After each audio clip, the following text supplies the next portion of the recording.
sun is up, it's a beautiful day. My beginning will be as bright as the sun. Come, won't you come along?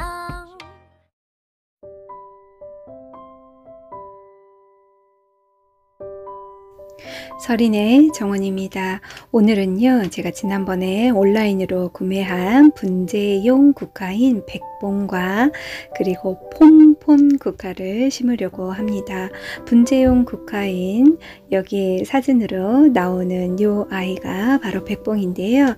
백봉은 정말 예쁩니다. 요 아이들을 제가 세포트에 10,000원에 구매를 했고요. 지금 이제 도착한 아이들을 제가 지난번 영상에 어디서 구매했는지 사이트를 댓글로 올려드렸었습니다. 그 아이들을 어떻게 심는지 제가 영상으로 보여드리도록 하겠습니다. 위에 영양분을 충분히 다 흡수한 위에 흙은 걷어내시고요. 맨 밑에 뿌리는 가는 뿌리는 잘라낸다고 생각하시고 심으시면 됩니다. 어떤 식물이든지 간에요. 약간의 스트레스는 이 아이들이 생명력을 더 강하게 만들어주기도 합니다. 그래서 약간의 가는 뿌리를 잘라내는 거는 이 아이들의 뿌리 활착에 더 도움이 됩니다.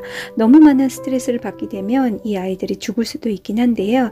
약간의 스트레스는 이 아이들이 훨씬 더 잘 뿌리를 활착하는 데 도움이 된다고 생각하시면 됩니다.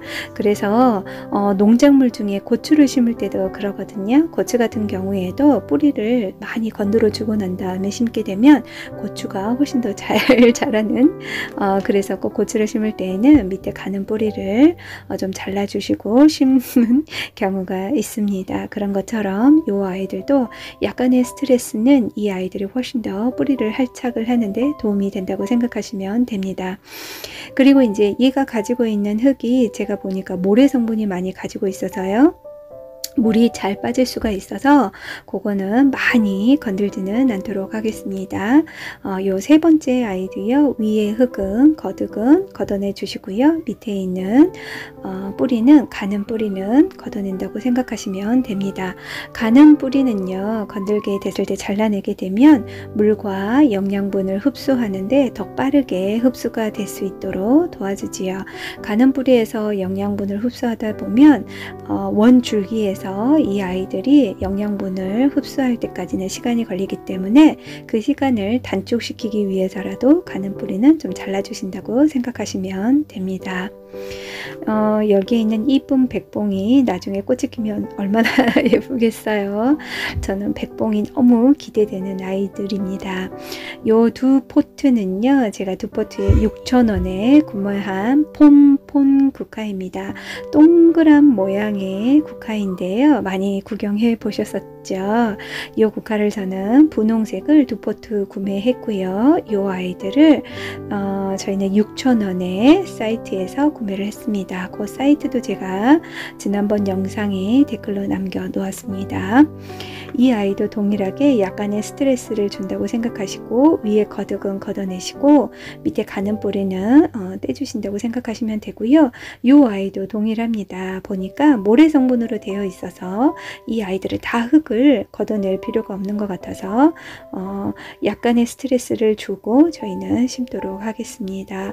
화분을 보았을 때요. 어떤 성분의 흙을 가지고 있느냐에 따라서 걷어내는 정도가 좀 차이가 있기는 합니다. 물빠짐이 좋은 흙이라면 어느 정도는 놔두고 심으셔도 되지만 물빠짐이 좋지 않는 흙 같은 경우에는 당연히 다 걷어내고 털어놔 주시는 게 좋겠지요. 이렇게 해서 두 아이 폼 국화, 분홍색 폼 국화를 심었습니다.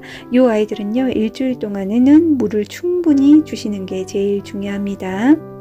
그리고 햇살이 너무 강한 경우에는 이 아이들이 힘들기 때문에 저희는 포트로 덮어주도록 하겠습니다.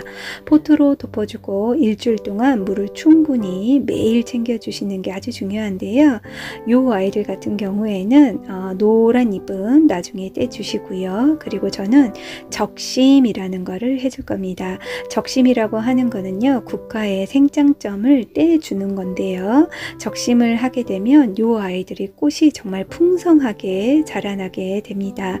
그래서 적심을 여러 번 하시는 분들은 7월 달까지 절대 7월 달이 넘을 때까지 하시면 안 되고요. 8월에는 절대 적심을 하시면 안 되고 9월에는 국화는 꽃이 꽃대가 올라오고 10월에는 꽃을 피기 때문에 7월까지는 적심이 가능하지만 8월에는 적심을 하지 않습니다.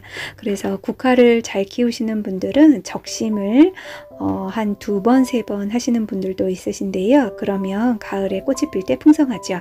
지금 제가 하고 있는 게 적심인데요. 위에 생장점이 있는 부분만 살짝 떼주시는 겁니다. 이게 좀 윗부분이 떼기 손으로 하기 불편하시다면 핀셋으로 떼셔도 되고요. 가위로 잘라내셔도 됩니다. 그래서 위에 있는 부분을 떼주시면 이 아이들은 꽃이 풍성하게 피고요. 또 중요한 거는 적심을 한 번도 안 하신 분들은 가을이 아니라 여름에 국화꽃이 피기도 합니다. 혹시 집안에 있는 국화가 여름에 국화꽃이 폈다면 아마도 적심을 안 하셔서 그럴 확률이 아주 높습니다. 국화는 적심을 얼마나 몇 번을 하느냐에 따라서 국화꽃이 훨씬 더 풍성해지고 또 커지고 하지요. 그래서 적심을 하는 건데요. 저는 지금 이 아이들은 적심을 지금 해 주시면 됩니다. 한 번 하고 나면 더 이상은 기간이 안 될 것 같아서요. 저는 한 번 정도 한다고 생각하시면 됩니다. 혹시나 지금 이 국화 아니고도 적심이 안 돼 있는 국화가 있으시다면 적심을 해주는 게 제일 좋겠죠. 저희는 나머지 국화들은요, 가지치기를 뿌리로부터 5cm 정도 남기고 가지치기를 했지요. 그 아이들은 이게 적심 겸 가지치기를 했다고 생각하시면 됩니다. 그래서 제가 올린 영상처럼 가지치기를 하셨다면 여름에 꽃이 피는 일은 없었을 텐데, 그렇지 않는 경우 이렇게 따로 적심을 해주는 방법도 한 가지 방법입니다. 그래서 이 아이들은 지금 이제 7월 제가 한 20일 정도가 지났죠. 그래서 이 아이들은 적심을 해준다고 생각하시면 됩니다.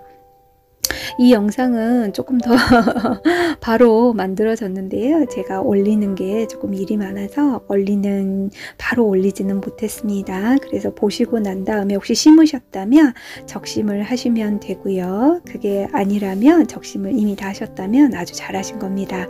그리고 일주일 동안은 포트를 덮어주시고 물을 충분히 주시는 게 제일 중요합니다. 여기까지 서린의 정원이었습니다. 구독, 좋아요는 저에게 큰 힘이 됩니다.